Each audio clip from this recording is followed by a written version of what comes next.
Hi everybody, this is Dr. Brichter Von Doom.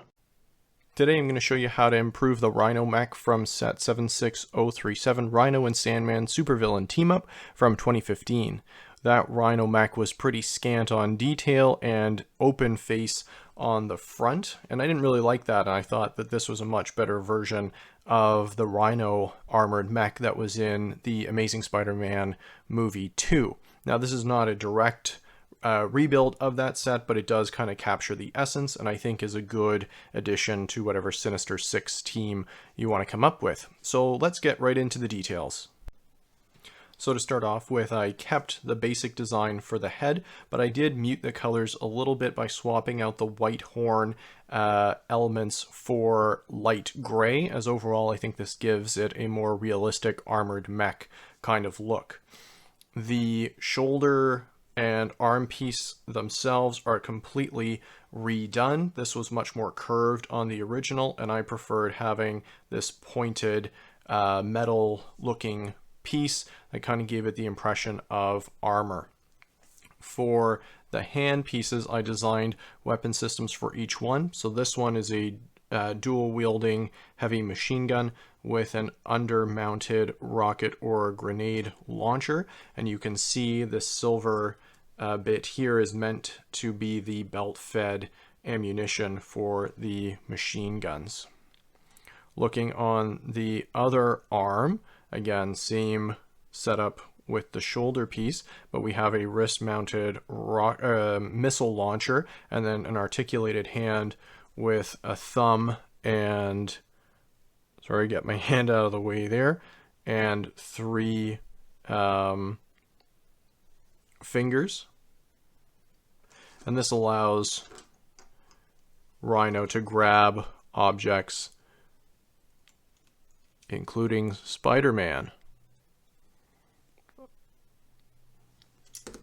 Whoops, although he'll drop them quite a bit. The legs are pretty much unchanged from the original design, although I think these were white in the original. So the biggest change is to the chest piece. So this used to just be a Technic kind of outline that left the driver completely open, which is not very useful for an armored mech. So I completely redid it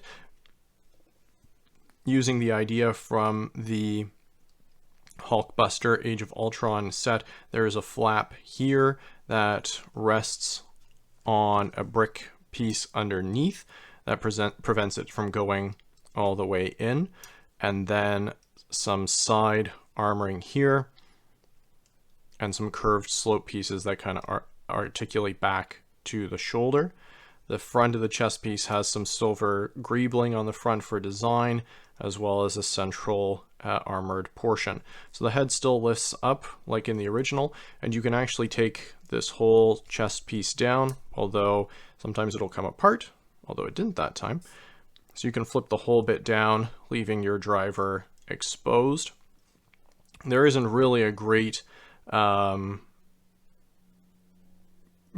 a particular version of the driver, so I just decided to put mine in overalls and gave him the mucked up face of Bard the Bowman, as he's kind of sweaty and greasy inside his mech there.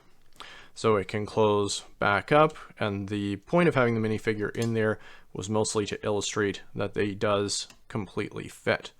So hopefully this gave you guys a good enough view that you could try and replicate it on your own.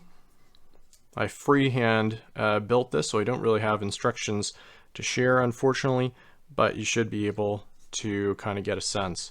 And in terms of the back, there's just an open piece there for the belt to feed in. And then the rear view, like most Lego sets, is a bit more mundane, but there's enough cover there to still show that it's quite armored. So that's my Rhino Mech. Hopefully you guys enjoyed the video. Leave a comment below if you have any thoughts. And if you really like the video, make sure that you click the subscribe button and ring the notification bell so you see my future videos. Thanks so much for watching. Bye.